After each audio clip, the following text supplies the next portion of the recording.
როგორ აისახება სილამაზის ეს საერთო უნივერსალური იდეა ხელოვნებაში და აი განსაკუთრებით მაინც ჩვენი ფოკუსი არქიტექტურაში. სილამაზე უჩემოთ არის ჩემამდე არის და ჩემს მერეც იქნება რელატივისტური არის ის რომ არა სილამაზე არსებობს მარტო მაშინ როდესაც მე განვიცდი რომ ის ლამაზია.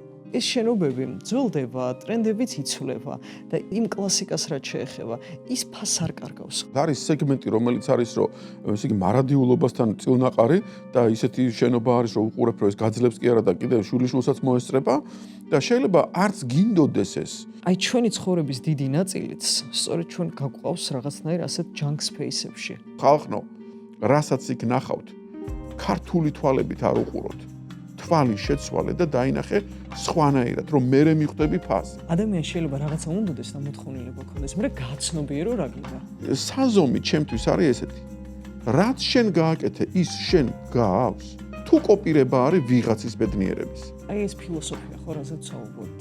რას გამოიწვევს ქალაქის განვითარებაში? ჩვენ შევდივართ ისეთ ეპოქაში, სადაც ჩვენს შეგვზიზღდება სიტყვა ქალაქი.